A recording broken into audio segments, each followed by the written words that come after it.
How are the ticket sales? Because we understand that's like the main thing going into the weekend. Are people going to pony up to see this live, Dana?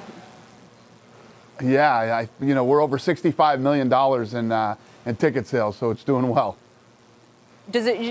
How important is that to the overall revenue that you're going to get? So in other words, because the reports out there are that they're cutting prices on this ticket website. They're having some issues selling them out versus others. But if you guys are going to get $700 million from the TV viewership, I mean, how important is it to you that people are paying thousands of dollars to sit ringside?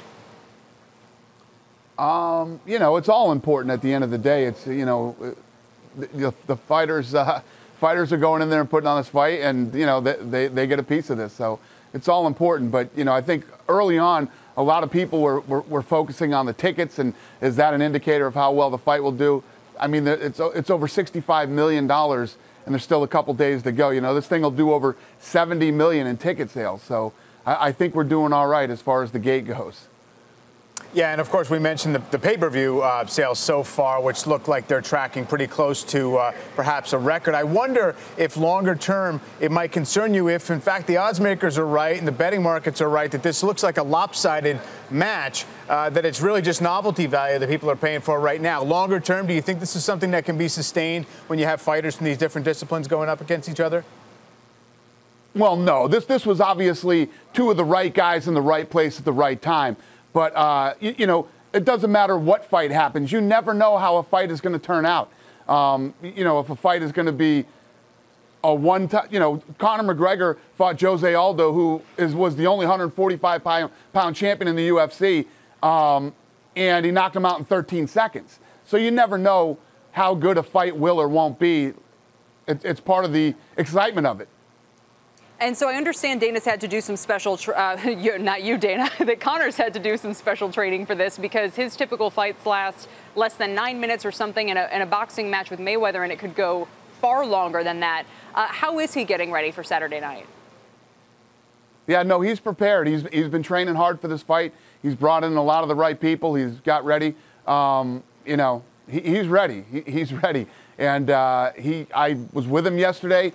He said, I am going to knock him out. This guy is too small for me, and ran me through a list. And he thinks the 8-ounce gloves are a big deal and very and weigh in his favor. So, Dana, when the last time we spoke with you and this had first been announced, you said you thought he was going to make nearly $100 million, maybe more than that. What is the number that Conor's getting? I understand Floyd is something like $200 million, right?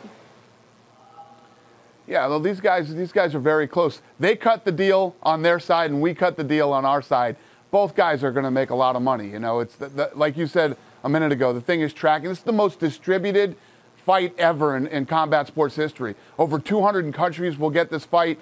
Boxing usually doesn't do digital. We're very good in the digital space, and the digital buys are off the chart. These guys both get a piece of the pay-per-view, so they're both going to do very well.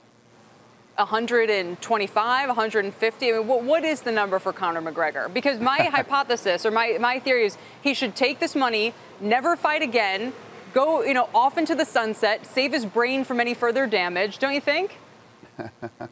Well, yeah. Listen, I got guys who were just part of the UFC deal that were lawyers that didn't come back when the deal was over and never worked again. So who knows? But Conor McGregor is a fighter. This is what he loves to do. I think that if he makes 100 or 150 million, I think he will fight again. This is who he is. So these guys are, the guys who become fighters were put on this earth to fight. I think he will fight again. He's only 29. He just turned 29. You said that, he's confident, of course, and you hear that a lot from fighters, whether they have a great shot or not. I'm sure McGregor's getting a lot of advice. What would you be telling him in terms of tactics and how to go about this right here?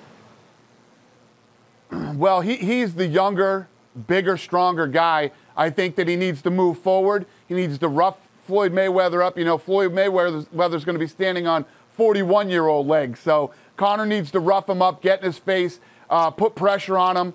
And, Conor is a knockout artist. When he hits people, they get hurt. And when they get hurt, he usually knocks them out. And it'll be the case with Floyd, too, if he catches them. So, Dana, what do you think comes next after this? You know, you had the big fight 2 years ago. You have this one, obviously, which has attention just because it's cross-discipline with two big stars. But the last one undermined the brand a little bit just because it wasn't that interesting. What happens if that's true tomorrow night? You know, how do you get people excited for the next big thing? Whoa, whoa, whoa. That last fight wasn't mine. Mayweather versus Pacquiao was not my fight. No way. Hey, the worst thing about that fight is I bought 10 tickets to that fight, so don't put that one on me.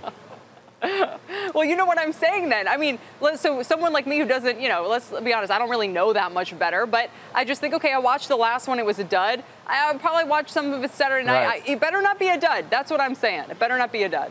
Well, here's what I can. You can never guarantee that a fight is going to be the best fight you ever saw. You can't guarantee that the Super Bowl is going to be the best football game you ever saw. But I will tell you this.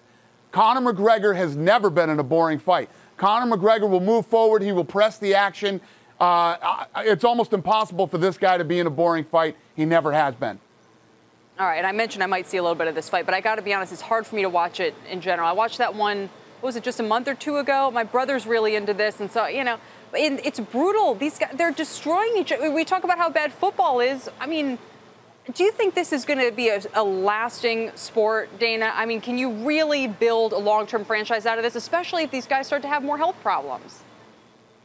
In over 20 years, there's never been a death or serious injury in the UFC. Cheerleading can't say that. Most sports that you go out and get in, you know, most sports are contact. There's been head trauma in soccer, you know, football, all these other things. These guys are grown men. This is what they choose to do. This is what they love to do. And do I think that this is going to continue to grow? I don't care what color you are, what country you come from, or what language you speak. We're all human beings. Fighting's in our DNA. We get it and we like it. I know how you can top this. What? I want to see Conor McGregor versus Dana White. I want to see if you would take this kind of brutal hits to the head. That's what. Yes. I'm almost 50 years old. Getting on a treadmill is brutal for me.